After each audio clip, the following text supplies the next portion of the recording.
अगर आप बिहार में नियोजित शिक्षक हैं तो आपको सक्षमता परीक्षा की तैयारी कर रहे हैं तो आप किरण पब्लिकेशन के कक्षा 1 से 5 की सक्षमता परीक्षा के प्रैक्टिस बुक से अपनी तैयारी को मजबूती दे सकते हैं। है और टीआरई 3 परीक्षा की घोषणा कर दी गई है। यानी बीपीएससी चेयरमैन अतुल प्रसाद ने यह घोषणा की है। कह सकते हैं कि जाते जाते ये एक बार फिर से बड़ा इतिहास रचना चाह रहे हैं, क्योंकि इनका कार्यकाल खत्म हो रहा है और निश्चित रूप से एक बड़ी उपलब्धि हासिल करने के बाद क्या लग रहा है सर, टीआरई 3 की आपने कल्पना नहीं की होगी कि हमारे कार्यकाल में हम खुद इसी घोषणा कर पाएंगे? नहीं, मैंने तो नहीं सोचा था इसके बारे में, लेकिन जैसा मैंने बताया कि हमारी तैयारी तो बहुत सुदृढ़ हो चुकी है। हमारा यहाँ पर आयोग में टीम बन चुका है, सॉफ्टवेयर बन चुका है और सब लोग ट्रेंड हो चुके हैं। अब हम लोग कोई भी चुनौती को सामना करने के लिए तैयार हैं। इसलिए टीआरई 3 हो, टीआरई 4 हो, 5 हो जी, या और भी कोई परीक्षा हो। आज भी हमारे यहाँ इंटरव्यू चल रहा है स्वास्थ्य विभाग का स्पेशलिस्ट का, और जैसे जैसे इंटरव्यू खत्म होते जाएगा हम उसका भी परीक्षाफल घोषित करके ही जाएंगे। से डोमिसाइल को लेकर पिछले बार भी सवाल उठा था, इस बार क्या टीआरई 3 में डोमिसाइल लागू हो रहा है, ये जानकारी ली गई?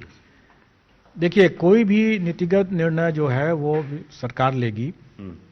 हमारे पास अभी इसके लागू करने की कोई सूचना नहीं है। अपेयरिंग कैंडिडेट के लिए क्या कहेंगे, जो कि एस्टेट की बात होगी या बाकी जो डीएलएड है, सभी लोग इंतजार में हैं? देखिए, हमें इसके बारे में अभी विभाग से कोई निर्देश नहीं है, तो हम तो अपने पुरानी परिपाटी के रूप से ही करेंगे कि आवेदन की अंतिम तिथि तक उस जो भी अभ्यर्थी होंगे, जो भी आवेदक होंगे, उनको योग्य होना होगा। उसके हिसाब से 10 फरवरी से 23 फरवरी तक आवेदन आमंत्रित किया जाएगा और 7 मार्च से 17 मार्च तक परीक्षा होगी। बिल्कुल, पिछले बार भी एक रिकॉर्ड आपने बनाया था रिजल्ट असमय जारी करके, इसलिए हम कह रहे हैं क्योंकि 1 सप्ताह 10 दिन में अगर रिजल्ट जारी हो जाए इतनी बड़ी संख्या में अभ्यर्थियों के शामिल होने के बाद, इस बार क्या रिकॉर्ड ब्रेक करेंगे फिर? हाँ, लगता तो है, हम लोग कर सकते हैं। होली है। देखिए, कोई भी चीज जो होता है उसके लिए प्रॉपर प्लानिंग और होमवर्क की जरूरत होती है जी, और वो हम लोगों ने कर रखा है। का लेवल क्या होगा? चूंकि आपने कट ऑफ की बात की तो आपने कहा कि ये अभ्यर्थी जो होते हैं कट ऑफ खुद उन पर निर्भर करता है कि कितना जाएगा। इस बार क्या कहेंगे, क्या अंदाजा है आपका कि अभ्यर्थियों की संख्या, कट ऑफ या फिर क्वेश्चन का लेवल? अभी तो मैं कुछ भी नहीं कर सकता हूं उसके बारे में, क्योंकि कट ऑफ, बेशक कट ऑफ जो है वो अभ्यर्थी के प्रदर्शन पर और हमारे क्वेश्चन के जो स्तर है उस पर निर्भर करेगा। क्या में वैकेंसी आ रही है? नहीं, अभी हमें इसकी सूचना नहीं है।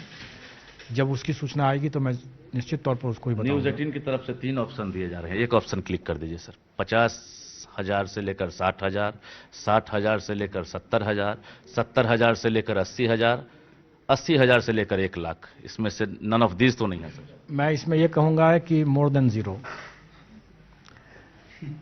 और इससे अधिक मैं कुछ नहीं बोल सकता हूं। चलिए एक और सवाल सर, चूंकि सप्लीमेंट्री रिजल्ट ये एक बड़ी संख्या होगी, छोटी संख्या नहीं है। मेरे ऑप्शन के आसपास है। आपका ऑप्शन तो बहुत विस्तृत है और उसमें तो कहीं ना कहीं तो वो फिट करेगा ही। और इन्होंने दावे के साथ कहा है कि आत्मसंतुष्टि मिले ना मिले, क्योंकि मैं कई पद पर रहा हूं, बावजूद ये उम्मीद जरूर है कि जितनी बहाली किया हूं ऐसे में वो मील का पत्थर ही साबित होगा।